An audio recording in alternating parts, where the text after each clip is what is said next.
To start with asking a question to Mr. Sørensen, which I asked exactly in the same phrasing 2 years ago at a conference in Delphi to your predecessor, Miroslav Lajčák.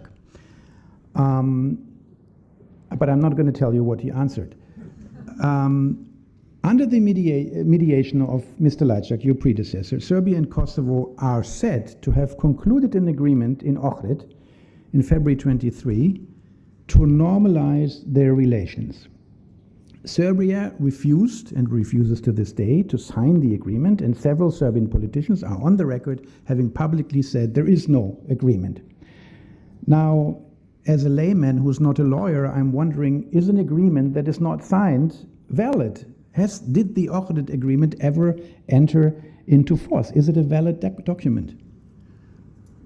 Thank you very much. Thanks for repeating the question that I didn't hear the answer to, so now I'll try and answer. But the question and the answer today is probably also slightly different from what it would have been 2 years ago. But I would hope so. Yeah, but before that, first of all, let me thank Foreign Minister Gerdis Bratman for the invitation, and thank you for the kind words and support for the work that we are doing. Now, in resolving unfinished business together, of course, the dialogue is one of the instruments that we are using. And to your question, the answer is yes. ICJ jurisprudence is very clear.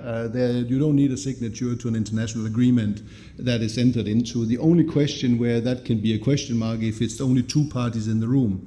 But the dialogue had three parties in the room. And we were there when it was done. We were welcoming it when it was done. And what has happened since you asked Miroslav the question has been that we, in repeated council conclusions, has referenced the agreement. Of course, taking up the position, this was the first thing I checked out myself, what's the status of the agreements that has been made. And we are around 90 agreements between the parties by now. And I consulted the lawyers not only in our own orbit in Brussels, but I also consulted the lawyers in New York. It's very clear the Ohrid Agreement is an international commitment. It's not a treaty text. That's where the confusion often stems.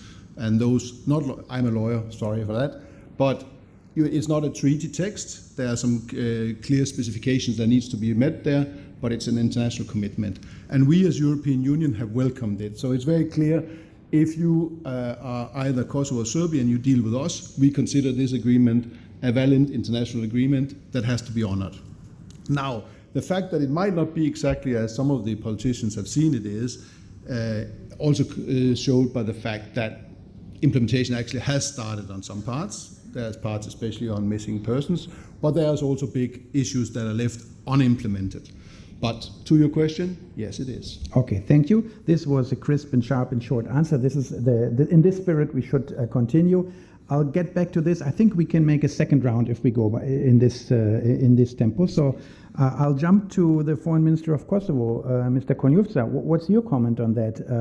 Are you happy with the document that is not signed, or would you prefer it to be signed?